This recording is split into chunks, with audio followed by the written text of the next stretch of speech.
Sci-Spi.tv is proud to present Saryon Michael White. He is the author of the phenomenal book, Roya Sands and the Bridge Between Worlds. Saryon also speaks and offers meditation at events worldwide. He also offers services like readings and sessions. In this fascinating interview, Saryon talks about his truth-based fiction approach to his book, which allows disclosure, revealing many important truths, not just about spiritual realms, but also about the inner earth and what's really going on the surface. Enjoy. Hello, and welcome to Sci-Spi TV. I am your host, Suzanne Ross, and it is such a pleasure to be here today with Saryon Michael White. He is an author and a speaker and a spiritual guide who's traveled around the world, and he really holds a powerful vision for a unity consciousness movement to spread throughout the collective consciousness of our beautiful planet. And he has written such a remarkable book. Roya Sands and the Bridge Between Worlds, Book 1, is truly a revolutionary book in so many ways, so very progressive, and a really important work for this particular time on our planet. Thank you so much for joining us, Saryon. Thank you so much. I'm really excited to be here. I dove into this book head first as soon as I received it in the mail, and I haven't been able to put it down. It is so relevant to what is happening in the world right now. It's very spiritually inspired at the same time, but the suspense is so intriguing. It's really an edge-of-your-seat story. I like to think of it as a fact-based fiction novel, really. Yeah, it really is I took a truth-telling through fiction approach with this book and with the series, and I would say that quite a lot of what went into it, even the stuff that seems fantastic and out there, and a lot of people would classify it as fantasy, but it's all real to me. I mean, I've had personal experience with a lot of these things. Some of the information comes from remote viewing observations and seeing things from an angel's eye view. So there's a lot of witnessing of things beyond the ordinary that went into this book, so that even the things that seem out of the ordinary are grounded in what's actually possible for us to either experience or perceive as an experience of direct knowledge with what's really happening in the world. It's clear as you read through the books that this is really a vision that's unfolding for you as you write. Yeah, really every part of it. Even, for example, when the characters are experiencing spiritual contact and they experience what we would describe as ectoplasm, and they have this conversation about, what is ectoplasm, because a lot of people only really have this concept of it being this like weird gooey residue that they saw in Ghostbusters. But having had experience personally with ectoplasm and what it looks like and what it is, and being able to see it as like a plasma-like energy in the air that you can touch, that has an electrical charge that connects you to the consciousness that's manifesting it as a bridge of connection between dimensions.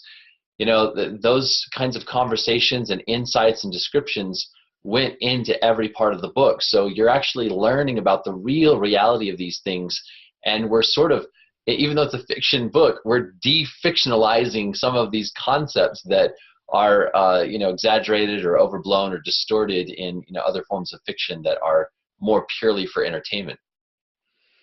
One thing that really stood out for me about your books was this idea of living energy, that all of the reality is alive with a living light that can manifest based on the power of thoughts and intentions. And, we've heard so much about this in different ways, The Secret, and you can manifest cars and houses and, or, taking it one step further and manifesting things that serve the highest good for humanity. But, this is actually saying with the power of your thought, you can use the living energy in the reality to create a living bridge to other dimensions.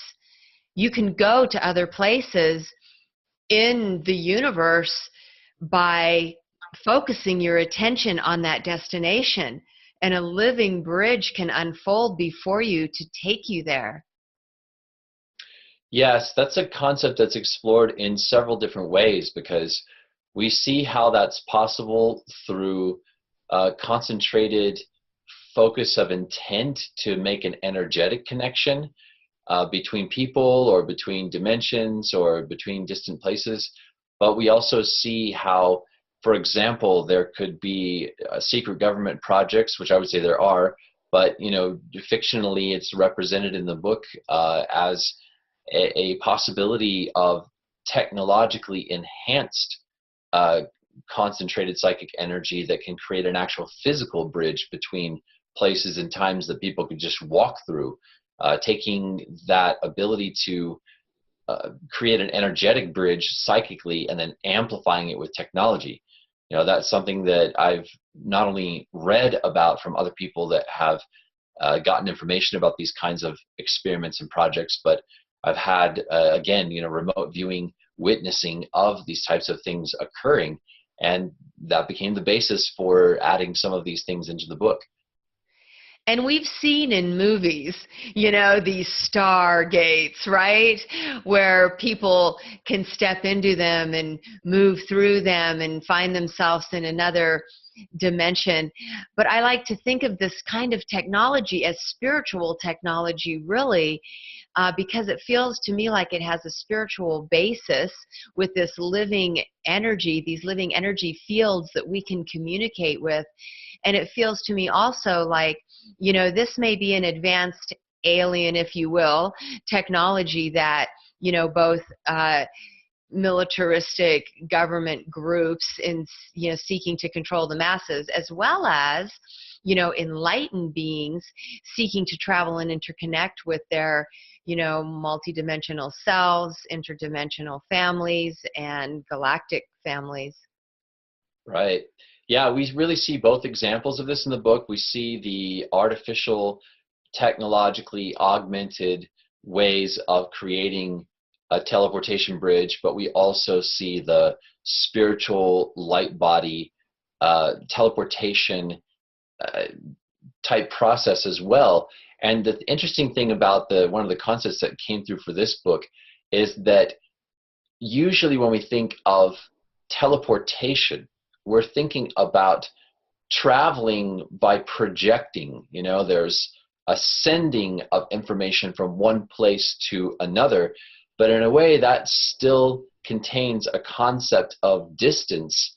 And what we talk about more in the book is this idea of collapsing distance by simply changing your memory of where you are. Now, I've watched a lot of science fiction, and some of it's really fun, like, Stargate is a lot of fun. But I think in science fiction, a lot of times we see concepts that really kind of defy the laws of physics. And I'm not willing to completely rule out the idea that, wormholes could actually, take you to the other side of the galaxy and back instantaneously. But I actually kind of think that is not realistic, or at least, well, in the book, it's a little bit more close to home. These kinds of technologies and the ability to teleport is something that is not able to happen across those vast distances because of relativity, because of the way in which time works, and the way time would dilate and would not allow cultures to do these kinds of leaps back and forth through a stargate without creating these enormous amounts of time that would pass inside the construct of time in between these leaps. So I actually wanted to create a concept that was maybe a little bit more closer to what's realistically possible in physics. And yet still it's fantastic to consider even to be able to travel to Mars, for example, in this way instead of using a spacecraft. To watch the full episode, subscribe to Sci-Spi.tv.